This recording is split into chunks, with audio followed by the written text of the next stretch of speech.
Hello નમસ્કાર દર્શક મિત્રો, હું છું સમીર અડિયા. બોલે તો આપનો સેમસર પ્લસ ક્લાસીસ વતી.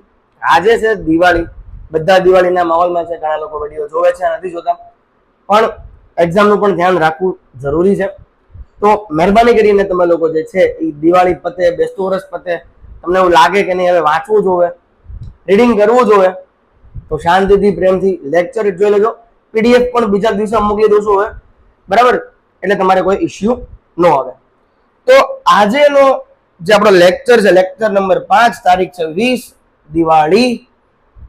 તો આપ સૌ લોકોને happy Diwali. Happy Diwali. Midwifery and gynaecology એનું આપણે કરવાનું છે આજે ફાસ્ટ રિવિઝન. તો આપણે આજે વધારે સમય ના બગાડતા આપણે આપણા ટોપિક ઉપર પવેલિયનમાં શરૂ કરીએ છીએ. ઓકે, પહેલો સવાલ છે 1 કરોડનો. According to MTP act 1971, pregnancy termination by one doctor RMP can be done till 12 weeks. કેટલા વીકમાં? 12 વીક સુધી. એટલે એમટીપી અધિનિયમ 1971 મુજબ એક ડોક્ટર આરએમપી દ્વારા ગર્ભપાત કેટલા અઠવાડિયા સુધી કરાવી શકે છે? તો જવાબ છે એનો 12 અઠવાડિયા સુધી કરાવી શકે છે. આગળ વધીએ. According to MTP act 1971, pregnancy termination by 2 doctors RMP can be done till 20 weeks. ઓલામાં 1 ડોક્ટર હોય તો 12 અને 2 ડોક્ટર હોય તો 20. એમટીપી અધિનિયમ 1971 મુજબ જો 2 ડોક્ટર હોય દ્વારા ગર્ભપાત કેટલા અઠવાડિયા સુધી કરી શકાય છે? તો કે 20 અઠવાડિયા સુધી કરી શકાય છે. આગળ વધીએ. અકોર્ડિંગ ટુ એમટીપી એક્ટ 2020, સાંભળજો, 2020, pregnancy termination by one doctor RMP can be done till 20 weeks. કેટલા આવશે આમાં? 20 weeks. હવે 2020 નો છે, ઓલું 1971 નું હતું, આ 2020 છે. આગળ વધીએ. According to MTP act 2020, pregnancy termination by 2 doctors RMP can be done till 24 weeks. કેટલા વીક્સ છે? 24 weeks. એટલે કે એમટીપી અધિનિયમ 2020 મુજબ 2 ડોક્ટર દ્વારા ગર્ભપાત કેટલા અઠવાડિયા સુધી કરી શકે છે? તો એનો જવાબ છે 24 અઠવાડિયા સુધી. 1971 નો અધિનિયમ આપી દીધો, 2020 નો પણ અધિનિયમ આપી દીધો છે, એટલે આપણે સમજવામાં ઈઝી પડે. હવે ચલો આગળ વધીએ. Science of placenta separation include lengthening of umbilical cord outside, uterus become firm and globular, uterus rises in abdomen, gush of blood. એટલે કે જુઠ્ઠું. પ્લેસેન્ટા અલગ થવાના ચિહ્નો કયા કયા છે? તો કે ભાઈ નાભી નાળ જે છે એની બહાર લંબાઈ જાય, ગર્ભાશય કઠોર અને ગોળાકાર બને, ગર્ભાશય જે છે એ પેટમાં ઉપર ઉઠી આવે છે અને અચાનક રક્તસ્રાવ થવા લાગે છે. આગળ વધીએ. હવે following placental separation uterus should be assessed for. તો પહેલું આવશે to exclude undiagnosed twin, to detect an atonic uterus, to determine baseline fundal height. એટલે કે પ્લેસેન્ટા અલગ થયા પછી ગર્ભાશયની તપાસ કેમ કરવી? તો કે અજાણ્યા ટ્વિનની હાજરીને નકારી કાઢવા માટે, એટોનિક ગર્ભાશયને શોધવા માટે, ફંડલાઇટનું મૂલ્યાંકન કરવા માટે. આ 3 વસ્તુ જે છે એ પ્લેસેન્ટા અલગ થાય એની પછી ગર્ભાશયની આપણે તપાસ શું કામ કરવી જોવે? આ 3 વસ્તુ માટે કરવી જોવે. સ્ટેજ ઓફ લેબર ની વાત કરીએ તો third stage of labour is from birth of foetus to expulsion of placenta and membranes. એટલે કે પ્રસવનો ત્રીજો તબક્કો, થર્ડ સ્ટેજ, ક્યાંથી ક્યાં સુધી હોય છે? તો કે બાળકના જન્મથી લઈને, એટલે બાળકનો જન્મ થાય ત્યાંથી લઈને પ્લેસેન્ટા અને મેમ્બ્રેન બહાર ન નીકળે, એટલે કે બહાર નીકળે ત્યાં સુધી હોય છે. તો આ એનો ત્રીજા તબક્કાની વાત થઈ. હવે 8મો સવાલ. Cardinal movement occurring before expulsion of foetus is external rotation. જવાબ આવે એક્સટર્નલ રોટેશન. એટલે કે ભ્રૂણ બહાર નીકળતા પહેલા થતો મુખ્ય હલનચલન કઈ છે? તો કે એક્સટર્નલ રોટેશન, એટલે કે બાહ્ય ફેરવટ. આગળ વધીએ. એની પછીનો સવાલ 9મો સવાલ.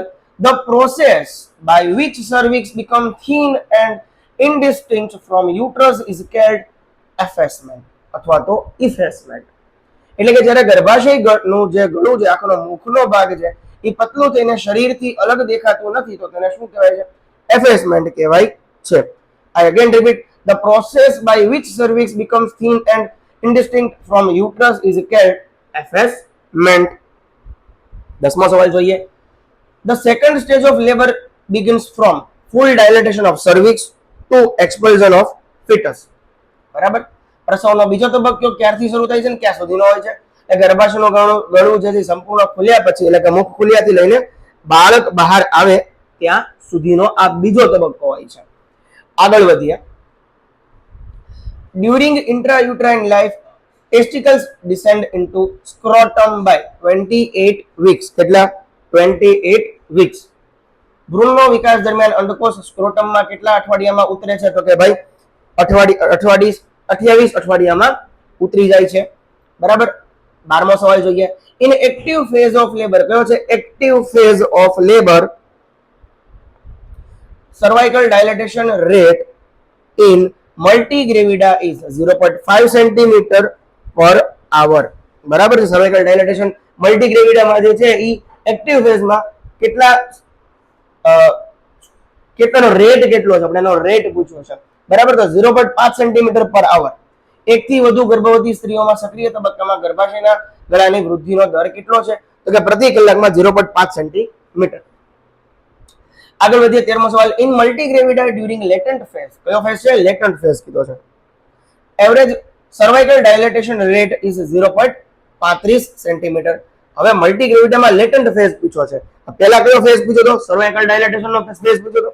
હવે પૂછ્યો છે લેટન્ટ ફેઝ પૂછ્યો છે. તો ભાઈ એનો જવાબ હવે 0.35 સેન્ટીમીટર પર આવર. લેટન્ટ તબક્કામાં મલ્ટીગ્રેવિડામાં ગર્ભાશયના ગળાની એટલે કે સર્વિક્સની સર્વાઇકલ ડાયલેટેશનની સરેરાશ વૃદ્ધિનો દર 0.35 સેન્ટીમીટર સુધીનો છે. આગળ વધીએ. ઇન પ્રાઇમી ગ્રેવિડા, હવે પ્રાઇમી ગ્રેવિડા આવી ગયું, ઓલું મલ્ટીગ્રેવિડા હતું. Active phase cervical dilatation rate is 1 centimetre per hour. બરાબર છે. પ્રાઇમી ગ્રેવિડામાં હોય, એક્ટિવ ફેઝ હોય, બરાબર છે, તો એનો કેટલો રેટ હોય? તો કે 1 સેન્ટીમીટર પર આવર.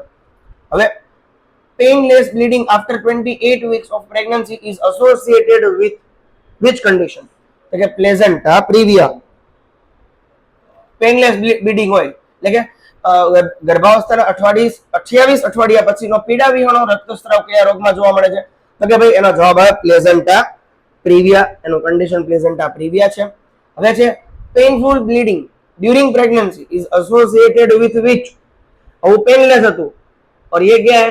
विथ पेन है, तो इसको बोलते हैं अब्रप्टियो प्लेजेंटा अथवा तो अब्रप्शियो प्लेजेंटा. પીડાજનક રક્તસ્રાવ કયા રોગમાં જોવા મળે છે? અબ્રપ્શિયો પ્લેઝન્ટામાં જોવા મળે છે. આગળ વધીએ. 17મો સવાલ. when upper uterine segment contracts and lower relax, it is called polarity of uterus. શું આવે? polarity of uterus. જ્યારે ગર્ભાશયનો ઉપરનો ભાગ સંકોચાય અને નીચેનો ભાગ ઢીલો પડે તો ઈ કન્ડિશન કઈ? તો એને શું કહેવાય છે? તો કે ગર્ભાશયની પોલારિટી કહેવામાં આવે છે. પોલારિટી ઓફ યુટરસ કહેવાય છે. બરાબર. હવે જોઈએ 18મો સવાલ. which hormone performs placental function? C placental function during first 8 થી 10 weeks of pregnancy. HCG, human chorionic gonadotropin. ગર્ભાવસ્થાના પ્રથમ 8 થી 10 અઠવાડિયામાં પ્લેઝન્ટાનું કાર્ય કરે એવું હોર્મોનનું નામ શું છે? તો કે HCG. HCG હોસ્પિટલની વાત નથી થતી, HCG હોર્મોનની વાત થાય છે. એટલે કે હ્યુમન કોરિયોનિક ગોનાડોટ્રોફિન. ગોર્નાડો નથી, ગોનાડો છે. અમુક લોકો એને ગોર્નાડો કહેતા હોય, બટ ઇટ્સ નોટ અ ગોર્નાડો, it's a gonadotrophin. HCG hormone is responsible for, હવે એની રિસ્પોન્સિબિલિટી પૂછી છે, maintaining pregnancy or performing placental function during first 3 months or till placental maturation. આ એનું કાર્ય છે. HCG હોર્મોનનું કાર્ય શું છે? ગર્ભાવસ્થાના પ્રથમ 3 મહિના દરમિયાન અથવા પ્લેઝન્ટા સંપૂર્ણપણે વિકસે ત્યાં સુધી ગર્ભાવસ્થા જાળવવાનું કાર્ય કરે છે. આગળ વધીએ. when the fetus dies and is retained in the uterus, it is called missed abortion. એટલે કે જ્યારે ભ્રૂણનું ગર્ભાશયમાં મૃત્યુ થઈ જાય અને તે બહાર નથી નીકળતું તો તેને શું કહેવાય? બહાર નથી નીકળતું અને ભ્રૂણમાં એક્સપાયર્ડ થઈ જાય છે, બરાબર છે, તો એને મિસ્ડ એબોર્શન કહેવામાં આવે છે. An abortion that cannot be stopped and where pregnancy cannot continue is called inevitable abortion. જે ગર્ભપાત અટકાવી શકાતો નથી અને ગર્ભાવસ્થા ચાલુ રાખી શકાય તેમ પણ નથી તો તેને શું કહેવાય છે? અનિવાર્ય ગર્ભપાત. બરાબર, એટલે કે એ ગર્ભપાત જે છે એ અનિવાર્ય છે, ઇન્વેટેબલ abortion. Implantation of fertilized ovum outside the uterine cavity is called, એને કહેવાય છે એક્ટોપિક પ્રેગ્નન્સી, એટલે ગર્ભાશયની બહાર જે છે એનું ફર્ટિલાઇઝ અંડાણુનું સ્થાપત્ય એને શું કહેવામાં આવે છે, એટલે કે implantation of fertilised ovum outside the uterine cavity, it's called ectopic pregnancy, ectopic ગર્ભાવસ્થા. Most ectopic pregnancies occur in fallopian tube, 90 થી 95%. બહુમતી એક્ટોપિક ગર્ભાવસ્થા ક્યાં થઈ જાય છે, તો કે ફેલોપિયન ટ્યુબમાં. અને એનો કેટલો પર્સન્ટેજ આપેલો છે, તો કે 90 થી 95% આપેલું છે. પર્સન્ટેજ પણ ઘણીવાર પૂછાય છે. 90 થી 95% ફેલોપિયન ટ્યુબમાં એક્ટોપિક પ્રેગ્નન્સી જોવા મળે છે. ટૂંકમાં ત્યાં સફાઈ છે. Most common site of ectopic pregnancy in fallopian tube is ampulla, 78%. Fallopian ટ્યુબમાં એક્ટોપિક ગર્ભાવસ્થાનું સૌથી સામાન્ય સ્થાન કયું છે? મોસ્ટ આવે તો કયું આવે? જો મોસ્ટ આવે તો ફેલોપિયન ટ્યુબ, બરાબર. અને જો સામાન્ય સ્થાન આવે તો એમ્પ્યુલા આવે 78%. આગળ વધીએ. What percentage of ectopic pregnancy in occurring isthmus part? હવે ઇસ્થમસ પાર્ટમાં કેટલું આવે તો કે ભાઈ 12% આવે. કેટલા ટકા આવે? 12% આવે, બરાબર. ફેલોપિયન ટ્યુબમાં 90 થી 95% આવે, બરાબર છે. પછી એમ્પ્યુલાના ભાગમાં 78% આવે, અને બીજું ઇસ્થમસનો પાર્ટ હોય તો 12% આવે. પ્રાઇમરી પીપીએચ એટલે કે postpartum, primary postpartum haemorrhage means blood loss occurring within the first 24 hours, within the first 24 hours after delivery, બરાબર. પ્રાથમિક પ્રસવોત્તર રક્તસ્રાવ એટલે શું? પ્રસવ પછીના પ્રથમ 24 કલાકમાં થતો રક્તસ્રાવ, એને કહેવાય છે primary PPH. Most common cause of primary PPH is atonic uterus, એટલે કે loss of uterine tone due to overdistension. Again repeat in Gujarati.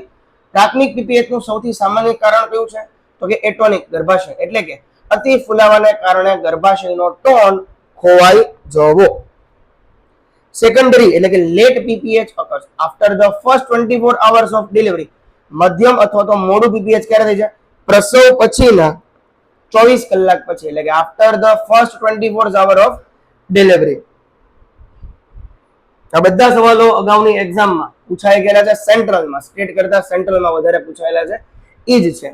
Main cause of secondary PPH. હવે મેઇન કોઝ પૂછો, રિટેન્ડ પ્લેસેન્ટલ ફ્રેગમેન્ટ્સ. શું આવે? રિટેન્ડ પ્લેસેન્ટલ ફ્રેગમેન્ટ્સ. ઈ કોનો કોઝ છે? તો કે સેકન્ડરી પીપીએચ નો મેઇન કોઝ છે. એટલે કે મધ્યમ પીપીએચ નું મુખ્ય કારણ શું છે? પ્લેઝન્ટાના ટુકડા અંદર રહી જવા, એટલે કે રિટેન્ડ પ્લેસેન્ટલ ફ્રેગમેન્ટ્સ. શું આવે? રિટેન્ડ પ્લેસેન્ટલ ફ્રેગમેન્ટ્સ, એટલે કે પ્લેઝન્ટાના ટુકડા અંદર રહી જવા, એ એનું બીજું મુખ્ય કારણ છે. The Mullerian duct is female develops into. સ્ત્રીઓમાં મુલેરિયન નળીમાં શું બનાવે છે? તો કે મુલેરિયન નળી જે છે એ ફેલોપિયન ટ્યુબ બનાવે છે. કઈ ટ્યુબ બનાવે? Fallopian tube. અને આ આઈએમપી છે. pH of vagina becomes acidic due to, યોનિનું pH acidic કેમ બને છે? તો કે ડોડર લાઇન બેસિલસ ના કારણે, અથવા તો ડોડર લાઇન બેસિલસ કહેવાય ને ડોડર લાઇન કહેવાય, બંને કહેવાય. ડોડર લાઇન બેસિલસ ના કારણે. હવે છે neural tube defects can be prevented by maternal folate supplementation. NTD કેવી રીતે અટકાવી શકાય છે? તો કે માતાને ફોલિક એસિડ ટેબ્લેટ પૂરી પાડીને, એટલે કે ફોલેટ એટલે કે પૂરક આપીને. Best site to detect fetal heart sound in first trimester of pregnancy above the symphysis pubis. ગર્ભાવસ્થાના પ્રથમ ત્રિમાસિક દરમિયાન ભ્રૂણના હૃદયના ધબકારા સાંભળવાનું શ્રેષ્ઠમાં શ્રેષ્ઠ સ્થાન કયું છે? તો કે સિમ્ફાઇસિસ પ્યુબિસ ની ઉપરના ભાગમાં જે છે એ ગર્ભાશયના એટલે કે બાળકના ધબકારા આપણે સાંભળી શકાય છે. ભ્રૂણના ધબકારા સાંભળી શકાય છે સિમ્ફાઇસિસ પ્યુબિસ ની ઉપર. which antibody cross the placenta? very most IMP IgG.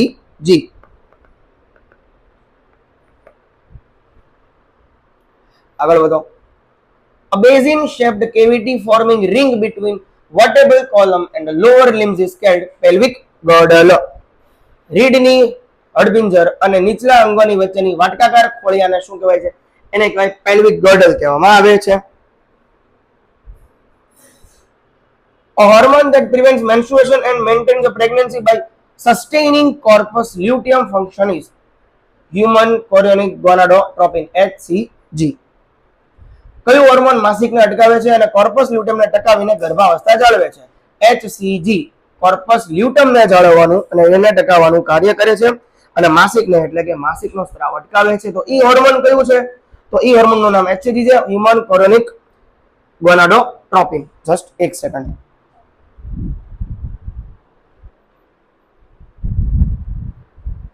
Sorry,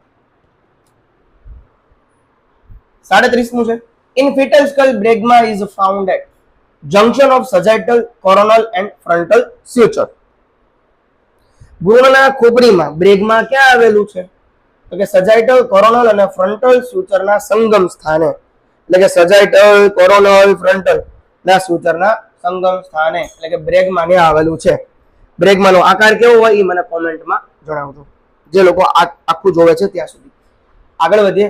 Abnormal proliferation of uterine endometrial tissue outside the uterus is called endometriosis. Endometriosis. ગર્ભાશયની બહારની એન્ડોમેટ્રિયલ ટિશ્યુનો અસામાન્ય વિકાસ થવો એને શું કહેવાય? તો કે એન્ડોમેટ્રાઇટિસ અથવા તો એન્ડોમેટ્રિયોસિસ. મેટ્રાઇટિસ નહીં. Okay. 39મું, contraceptive pills help in birth control by preventing ovulation. એટલે ગર્ભ નિરોધક ગોળીઓ જન્મ નિયંત્રણમાંથી કેવી રીતે મદદ કરે છે? તો કે અંડોત્સર્જનને રોકીને એટલે કે ઓવ્યુલેશન રોકીને મદદ કરે છે. The most common complication of IUD intrauterine device insertion is most common complication. જવાબ આવે પેન, દર્દ. અને આ IMP છે, ઘણીવાર વાયવામાં પણ પૂછાય છે. IMP સવાલ છે પેન. At 8 weeks of gestation the uterus looks like, ગર્ભાવસ્થાના 8 અઠવાડિયામાં ગર્ભાશયનું કદ શું હોય છે? તો એનું જે છે એ સાઇઝ ઓફ ગ્રેપફ્રૂટ, દ્રાક્ષના ફળ જેટલું. આગળ વધીએ. Relationship of foetal head and limbs to its trunk is called, એટલે કે ભ્રૂણના માથા અને અંગોના તેના ધડ સાથેનો સંબંધ શું છે? તો કે એને કહેવાય એટીટ્યુડ, સ્થિતિ કહેવાય. હવે Fothergill's operation is done for, Fothergill operation કઈ બીમારી માટે થાય છે? તો કે યુટ્રાઇન પ્રોલેપ્સ માટે. ગર્ભાશયનું નીચું ઉતરી જાય ત્યારે ફોથરગિલ્સ ઓપરેશન થાય છે. Inability to conceive after consistent attempts for a 1 year period without any conception is known as, 1 વર્ષ સુધી નિયમિત પ્રયાસો તથા ગર્ભધારણ ન થવું કોઈ ગર્ભ નિરોધક ઉપાય વિના, તો તેને શું કહેવાય છે? ઇટ્સ કોલ્ડ ઇનફર્ટિલિટી, વ્યંધત્વ. સમય જોયો ને, 1 વર્ષ. પ્રાઇમરી ઇન્ફર્ટિલિટી મીન્સ, પ્રાથમિક વંધત્વનો અર્થ શું છે? Couple has never had a child, દંપતીએ ક્યારેય સંતાન પ્રાપ્ત કર્યું નથી. આ એનો પ્રાઇમરી મિનિંગ થયો. તો હવે સેકન્ડરી મિનિંગ જોઈ લઈએ. Couple conceived before birth can not sustain or conceive again, દંપતીએ પહેલા ગર્ભ ધારણ કર્યો હતો પરંતુ ફરી ગર્ભ ધારણ કરી શકતા નથી અથવા તો ગર્ભ ટકી શકતો નથી. આ દ્વિતીય થયું. દ્વિતીય વંધત્વનું સૌથી હવે સામાન્ય કારણ કયું છે? તો એ છે PCOS, પોલિસિસ્ટિક ઓવરિયન સિન્ડ્રોમ, બહુપટલ વાળું અંડાશયનો રોગ, PCOS. શું છે? PCOS. સ્ટરીલિટી મીન્સ, બાંझपणाનો अर्थ क्या होता है? इनएबिलिटी टू प्रोड्यूस ऑफस्प्रिंग એટલે કે સ્પર્મ ઓર ઓવમ, સંતાન ઉત્પન્ન કરવામાં અસમર્થતા, શુક્રાણુ કે અંડાણુની અછત એટલે કે સ્ટરીલિટી કહેવામાં આવે છે. આગળ વધીએ. Oxytocin hormone acts on, oxytocin hormone કયા અંગો પર કાર્ય કરે છે? બ્રેસ્ટ, માયોએપિથેલિયલ સેલ્સ અને યુટ્રસ, મસલ્સ કોન્ટ્રાક્શન એટલે કે સ્તનના માયોએપિથેલિયલ કોષો અને ગર્ભાશયના સંકોચન પર આ ઓક્સિટોસિન હોર્મોન કાર્ય કરે છે. આગળ વધીએ. Function of oxytocin hormone, oxytocin હોર્મોનનું કાર્ય શું છે? તો કે મિલ્ક ઇન્જેક્શન કરવાનું છે અને યુટ્રાઇન કોન્ટ્રાક્શનનું છે. આ ઓક્સિટોસિનના 2 મુખ્ય કાર્ય છે બસ. બરાબર, ઓક્સિટોસિનના મુખ્ય 2 કાર્ય છે અને આ IMP છે, મિલ્ક ઇન્જેક્શન અને યુટ્રાઇન કોન્ટ્રાક્શન. બરાબર છે. દૂધ નીકળવું એટલે કે લેટ ડાઉન રિફ્લેક્સ, દૂધ નીકળવું એટલે કયો રિફ્લેક્સ છે? તો કે let down reflex, let it down reflex અને ગર્ભાશયનું સંકોચન. 51મો સવાલ જોઈએ ઇજ્જતથી આપણે. એની જોઈએ ફંક્શન ઓફ પ્રોલેક્ટિન હોર્મોન. હવે પ્રોલેક્ટિન હોર્મોન નું કાર્ય કયું છે? બંને ભેગા ન કરતા, એટલે ઓક્સિટોસિન અને પ્રોલેક્ટિન અલગ અલગ છે. પ્રોલેક્ટિન નું કાર્ય લેક્ટોજિનેસિસ, મિલ્ક ફોર્મેશન, દૂધ બનાવવાનું કાર્ય જે છે એ પ્રોલેક્ટિન નું છે, અને મિલ્ક જેક્યુલેશન નું જે કાર્ય જે છે એ ઓક્સિટોસિન નું છે. આ બેમાં તફાવત છે એટલે મેં ઉપર નીચે રાખેલો છે, જેને ગેલેક્ટોપાયોટિક હોર્મોન પણ કહેવામાં આવે છે. આ વસ્તુ નવી છે, નોંધી લેજો, બરાબર છે. જેને ગેલેક્ટોપાયોટિક હોર્મોન પણ કહેવામાં આવે છે. Prolactin is equal to galactopoietic hormone, નોંધી લેજો. Hormone responsible for ovulation and corpus luteum development. અંડોત્સર્જન અને કોર્પસ લ્યુટેમના વિકાસ માટે જવાબદાર હોર્મોન કયો છે? LH, luteinising hormone, LH. The narrowest part of fallopian tube, fallopian tube નો સૌથી સાંકડો ભાગ કયો છે? સાંકડો. ઇન્ટરસ્ટિશિયલ પોર્શન, કયો? આંતરસ્તરીય ભાગ, એ સૌથી સાંકડો ભાગ છે. Length and diameter of interstitial part of fallopian tube ના આંતરસ્તરીય ભાગની લંબાઈ અને વ્યાસ કેટલો હોય છે? 1.25 centimetre long and 1 mm diameter, એટલે કે 1.5 સેન્ટીમીટર લાંબો અને 1 mm વ્યાસ, એટલો એનો વ્યાસ હોય અને એટલી એની લંબાઈ હોય. કોની? તો કે fallopian tube ની, મારી નહીં. આગળ વધીએ. Which part of fallopian tube is the widest and where fertilization occurs? fallopian tube નો સૌથી પહોળો ભાગ કયો છે અને નિષેધન ક્યાં થાય છે? અમ્પ્યુલા પાઇપ. એમ્પ્યુલાનો ભાગ જો વાઇડેસ્ટ, ટોટસ 5 સેન્ટીમીટર લોંગ. એમ્પ્યુલાનો ભાગ પહોળો, વાંકુવાળો અને 5 સેન્ટીમીટર લાંબો છે. આગળ વધીએ. Heart shaped pelvis type is known as android pelvis. android pelvis, android, iOS ની android, બરાબર. હાર્ટ શેપ pelvis કયા ટાઈપનું છે? તો કે ભાઈ android pelvis છે, iOS નથી, ધ્યાન રાખજો, બરાબર છે. સડન ગશ ઓફ બ્લડ, હવે થોડુંક જોજો. Sudden gush of blood or lengthening of umbilical cord after baby delivery indicates, એટલે કે બાળકના જન્મ પછી અચાનક રક્તસ્રાવ થવો અથવા નાળ લાંબી થઈ જવી, એને શું કહેવાય? તો કે પ્લેઝન્ટલ સેપરેશન, ગર્ભપિંડનું અલગ થવું. Discoloration of anterior vaginal wall due to vascular congestion is called. રક્તવાહિનીમાં ભીડના કારણે યોની ભિત્તિની રંગબેરંગી થવું શું કહેવાય છે? તો કે એને ચાડવિક સાઇન કહેવાય. કઈ કહેવાય? ચાડવિક સાઇન કહેવામાં આવે છે. Discoloration of anterior vaginal wall due to vascular congestion is called. એને કહેવાશે ચાડવિક સાઇન. આગળ વધો. Disease transmitted from parent to child across the placenta is called. પ્લેઝન્ટા મારફતે માતાથી સંતાનમાં ફેલાતી બીમારીને શું કહેવાય? વર્ટિકલ ટ્રાન્સમિશન, અનુલંબ સંક્રમણ કહેવામાં આવે છે. First sign of puberty in females, સ્ત્રીઓમાં કિશોરાવસ્થાનું પહેલું લક્ષણ કયું છે? તો એનું નામ છે હેલાર કે. શું છે? હેલાર કે, બરાબર. મોસ્ટ કોમન કોઝ ઓફ વજાઇનાઇટિસ, વજાઇનાઇટિસ નું સૌથી સામાન્ય લક્ષણ કયું છે? તો એનું જે નામ છે એ ગાર્ડનેરેલા વજાઇનાલિસ ઇન્ફેક્શન. ગાર્ડનેરેલા વજાઇનાલિસ ઇન્ફેક્શન એટલે કે ગાર્ડનેરેલા વજાઇનાલિસ ચેપ, બરાબર. નોર્સેટ 2021 માં પૂછાઈ ગયેલો ક્વેશ્ચન છે, ગાર્ડનેરેલા વજાઇનાલિસ. આગળ વધીએ. પોઝિટિવ ઓર્ગેનિઝમ ફોર લેક્ટેશનલ મેસ્ટાઇટિસ, સ્તનપાન સંબંધિત સ્તન સોજાનું મુખ્ય જીવાણુ કયો છે? સ્ટેફાઇલોકોકસ ઓરસ, બરાબર છે. Positive organism for lactational mastitis, બરાબર. Staphylococcus aureus. 63મો સવાલ. Rule used to calculate gestational age of pregnancy, ગર્ભાવસ્થાનો સમયગાળો ગણાવવો કયા નિયમમાં લેવાય છે? તો કે નેગલ્સ રૂલ માં લેવામાં આવે છે. Episiotomy is a test done and commonly practiced in which direction? Episiotomy કઈ દિશામાં કરવી સૌથી શ્રેષ્ઠ અને સામાન્ય છે? તો કે મીડિયો લેટરલ ડાયરેક્શનમાં એપિઝિયોટોમી કરવી એ સૌથી શ્રેષ્ઠ અને સામાન્ય છે. મીડિયો લેટરલ ડિરેક્શનમાં આપણે એપિઝિયોટોમી કરવાની હોય છે, એ સૌથી શ્રેષ્ઠ અને સામાન્ય છે. Latent phase of first stage of labour, cervical dilatation, પ્રસવનો પ્રથમ તબક્કો નો લેટન્ટ તબક્કો એટલે કે ગર્ભમુખનું વિસ્તરણ કેટલું છે? Up to 3 centimetre. Walking and ambulation encouraged, position and changes for comfort, slow pace breathing for relaxation. 3 centimetre સુધી ચાલવું હલનચલન કરવું, આરામ માટેની સ્થિતિ બદલવી, આરામ માટે ધીમી ગતિએ શ્વાસ લેવાની પદ્ધતિ અપનાવવી પડે છે. Active phase of first stage of labour cervical dilatation. પ્રસવના પ્રથમ તબક્કા સક્રિય તબક્કામાં ગર્ભમુખનું વિસ્તરણ કેટલું? તો કે 4 થી 7 centimetre. Stay calm, use modified or slow breathing pattern, apply back and sacrum. એટલે pressure, change position, give analgesics for comfort. એટલે કે 4 થી 7 સેન્ટીમીટર, શાંત રહેવું, ધીમી શ્વાસ લેવાની રીત અપનાવવી, પીઠ અને સેક્રલ દબાણ આપવું, સ્થિતિ બદલવી અને આરામ માટે પેન કિલર આપવી. તો આ જે છે એ active phase of first stage of labour નો સક્રિય તબક્કો થયો. આગળ વધો. હવે છે ટ્રાન્ઝિશન ફેઝ છે.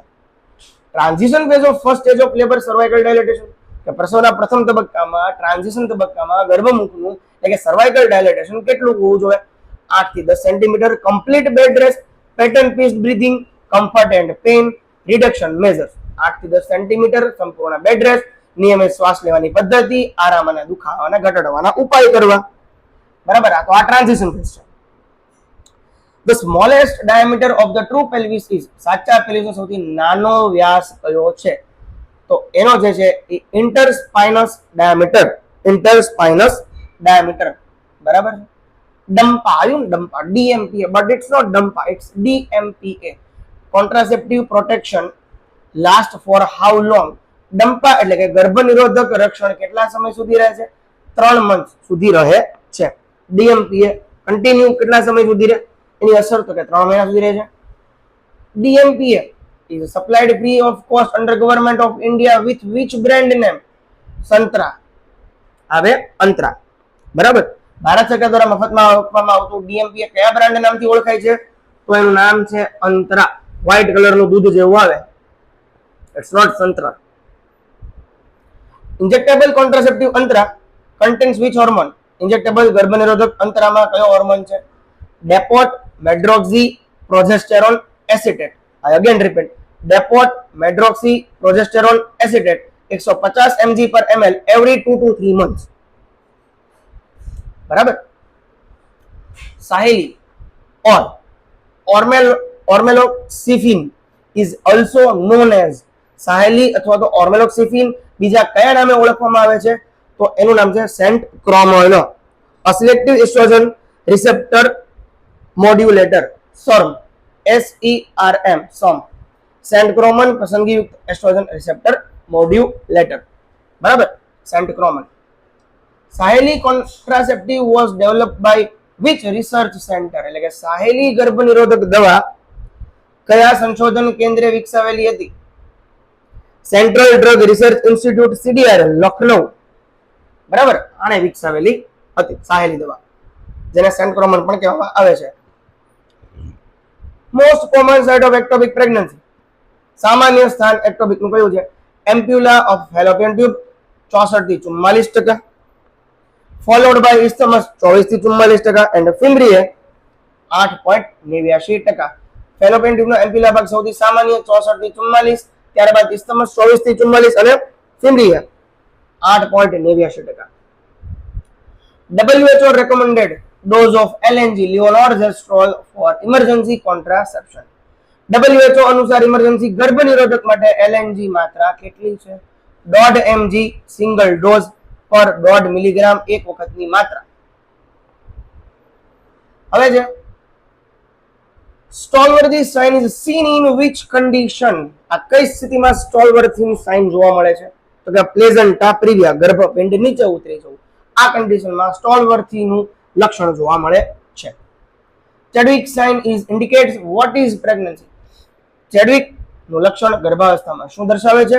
બ્લુઇશ ઓર purplish discoloration of vaginal cervical mucosa due to increased blood flow. રક્ત પ્રવાહ વધવાથી યોનિ અને ગર્ભાશયના મ્યુકોઝાના વાદળી કે જાંબલી રંગ થવો આ એનું લક્ષણ દર્શાવે છે. The dose of iron folic acid tablet for a pregnant woman under anemic મુક્ત ભારત campaign. એનેમિયા મુક્ત ભારત અભિયાન ગર્ભવતી સ્ત્રીઓને IFA ટેબ્લેટની માત્રા કેટલી છે? 60 mg iron plus 500 mg folic acid daily, એટલે કે 60 મિલીગ્રામ લો અને 500 માઇક્રોગ્રામ ફોલિક એસિડ બરાબર ડેઈલી દેવાની છે. if LMP June 10, MC is equal to 32 days, what is the expected due date? છેલ્લી માસિક તારીખ 10મી જૂન છે અને ચક્ર 32 દિવસનું છે, તો અપેક્ષિત પ્રસૂતિની તારીખ 21 માર્ચ છે. આ આખો દાખલો છે, હું તમને એક આખા આના અલગ રીતે અમુક ફોર્મ્યુલા છે એના વિશે હું સમજાવીશ ડિટેલમાં. which IUCD effective for 10 years? CUT 380A. આ જે 380 જે છે એ એનો કોપરની માત્રા સૂચવે છે. oxygenated blood enters fetal circulation through which structure? Oxygen યુક્ત રક્ત ભ્રૂણના રક્ત પ્રવાહમાં કયા માર્ગથી પ્રવેશે છે? તો કે અમ્બેલિકલ વેન, ત્યાંથી ડક્ટસ વિનસમાં જાય, એટલે કે નાળશેરામાંથી ડક્ટસ વિનોસિસમાં જાય છે. આગે बढ़ते हैं. exchange transfusion in erythroblastosis fetalis prevent damage to which organ? erythroblastosis fetalis માં exchange transfusion કયા અંગને નુકસાનથી બચાવે છે? તો કે બ્રેનને નુકસાનથી બચાવે છે. Screening for gestational diabetes is done at which weeks of pregnancy? ગર્ભાવસ્થામાં ડાયાબિટીસની સ્ક્રીનિંગ કયા અઠવાડિયાથી કરવામાં આવે છે? તો કે 24 થી 28 અઠવાડિયાની વચ્ચે કરવામાં આવે છે.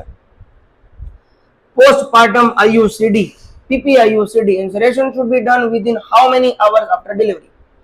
તો હવે 48 hours after delivery, એટલે કે બાળકના જન્મ પછીના 48 કલાક બાદ એની અંદર PPIUCD એડ કરવામાં આવે છે.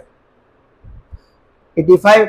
what is the normal amount of amniotic fluid at 36 weeks? તો એનું હવે 1000 ml મેક્સિમમ. 36 અઠવાડિયામાં એમ્નિયોટિક પ્રવાહીની સામાન્ય માત્રા કેટલી? તો કે ભાઈ 1000 ml. 86મો સવાલ જોઈએ. what is the normal amount of amniotic fluid at 40 weeks? 36 વીકમાં 1000, 40 વીકમાં 600 થી 800 ml હોય. બરાબર. what is the normal amniotic fluid index? 5 થી 25 સેન્ટીમીટર. AFI ની સામાન્ય શ્રેણી કેટલી? તો કે 5 થી 25 centimetre. severe pain in perineum and rectal pressure after delivery indicates which condition? પ્રસૂતિ પછી પેરિનિયમમાં ગંભીર દુખાવો અને મળદ્વાર પણ દબાણ કઈ સ્થિતિ સૂચવે છે? તો કે વજાઇનલ હેમેટોમા, યોની હેમેટોમા સૂચવે છે. Dose of elemental iron and folic acid anaemia મુક્ત Bharat programme for pregnant women, એટલે એનિમિયા મુક્ત ભારત કાર્યક્રમ હેઠળ આ IMP છે. ગર્ભવતી સ્ત્રીઓ માટે તત્વીય લોહ અને ફોલિક એસિડની માત્રા કેટલી છે? 60 mg elemental iron, 500 mg folic acid, જે અગાઉ આવી ગયું છે, આ બીજી વાર આવી ગયું છે.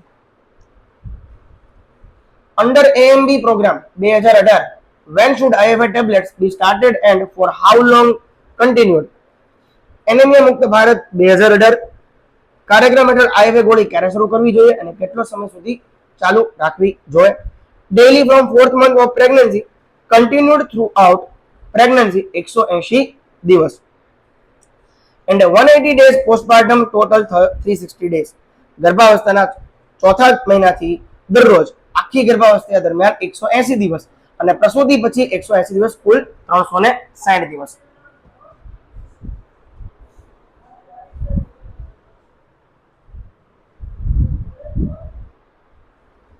ક્યારેક ક્યારેક પાણી પીવું પડે, જરૂરી છે પાણી પીવું જિંદગી માટે. હવા, પાણી અને ખોરાક. Okay. Colour code of IFA tablet in AMB programme. Anaemia મુક્ત ભારતમાં IFA ગોળીનો રંગ કયો છે? તો કે રેડ કલર છે. કયો છે? Red colour. બરાબર. Sugar coated tablet containing 60 mg Fe plus 500 mg folic acid. આગળ વધો. Robson's grade 5 LSCS criteria includes which group of women? Robson grade 5 C section માપદંડ કઈ સ્ત્રીઓને હોય છે, લાગે છે? Multiparous women, singleton cephalic pregnancy, greater than 37 weeks with previous LSCS. બરાબર. આગળ વધો. બહુવાર પ્રસવેલી સ્ત્રી એકલ મસ્તક પ્રેઝન્ટેશન વાળી, ગર્ભાવસ્થા 37 અઠવાડિયાથી વધુ અગાઉ સિઝેરિયન થયેલી હોય તેવી, એને આ વસ્તુ લાગુ પડે. કઈ વસ્તુ લાગુ પડે? Robson grade 5. સવાલ 3. Blood volume content in a mature placenta, પરિપક્વ પ્લેઝન્ટામાં કેટલું રક્ત છે? Approximately 500 ml. કેટલું? Approximately 500 ml. Regular rhythmic uterine contraction felt during bimanual examination in early pregnancy is known as ગર્ભાવસ્થાના આરંભમાં દ્વિહસ્ત પરીક્ષણ દરમિયાન અનુભવી શકાય તેવો ગર્ભાશયનો નિયમિત સંકોચ કયા નામે ઓળખાય છે? તો એને કહેવાય પામર સાઇન કહેવાય. પાલ્મર સાઇન કહેવામાં આવે છે. Dark brown colour of amniotic fluid કઈ સ્થિતિ સૂચવે છે? તો ભાઈ ઇન્ટ્રાયુટેરાઇન ડેથ સૂચવે છે. IUD, intrauterine death. Colour of amniotic fluid in post maturity તો એ કયો સૂચવે? તો ગ્રીનિશ યલો. બરાબર, greenish yellow. Normal colour of amniotic fluid tell straw colour, ફિક્કો પીળો રંગ. Which sebaceous gland becomes hypertrophied during pregnancy? ગર્ભાવસ્થામાં કયું તેલ ગ્રંથિ ફૂલી જાય છે? તો કે મોન્ટગોમેરી ટ્યુબરકલ જે છે એ ફૂલી જાય છે. Interstitial implantation of fertilized ovum completes on which day? નિષેચિત અંડનું ઇન્ટરસ્ટિશિયલ ઇમ્પ્લાન્ટેશન કયા દિવસે પૂર્ણ થાય? તો કે 7મા દિવસે પૂર્ણ થઈ જાય છે. 100. Alteration in the shape of fetal head during passage through birth canal is called. પ્રસવ દરમિયાન જન્મ માર્ગથી પસાર થતી વખતે ભ્રૂણના મસ્તકના આકારમાં થતો ફેરફાર મોલ્ડિંગના નામે ઓળખાય છે. કયા નામે ઓળખાય? મોલ્ડિંગના નામે ઓળખાય છે. Structure that connects mother and fetus during intrauterine life. ગર્ભાવસ્થામાં માતા અને ભ્રૂણને જોડતું અંગ કયું છે? એનું નામ છે પ્લેસેન્ટા છે. શું છે? Placenta. Postpartum period extends for how many weeks after delivery? પ્રસૂતિ પછીનો પોસ્ટપાર્ટમ સમયગાળો કેટલા અઠવાડિયા સુધી રહે છે? તો કે 6 અઠવાડિયા સુધી રહે છે. In which type of abortion cervix remains closed and no tissue is passed? Threatened abortion. એટલે કયા પ્રકારના ગર્ભપાતમાં ગર્ભમુખ બંધ રહે છે અને કોઈ ટિશ્યુ બહાર આવતું નથી? અને કહેવાય થ્રેટન્ડ એબોર્શન. ધમકાવટ વાળો ગર્ભપાત એટલે કે threatened abortion. Last but not least, total iron requirement during an average pregnancy. સરેરાશ ગર્ભાવસ્થામાં કુલ લોહની જરૂરિયાત કેટલી છે? તો કે 1000 mg એટલે કે 1000 મિલીગ્રામ. આશા રાખું છું આ 104 સવાલ જે છે એ આપને સમજાયા હશે ફાસ્ટ રિવિઝનમાં. બરાબર છે? તો મળીએ આવતીકાલે અને આપ સૌ લોકોને હેપી દિવાળી. જલસા કરો, મોજ કરો, ફટાકડા પૂરો, પણ ધ્યાન રાખો. Thank you very much.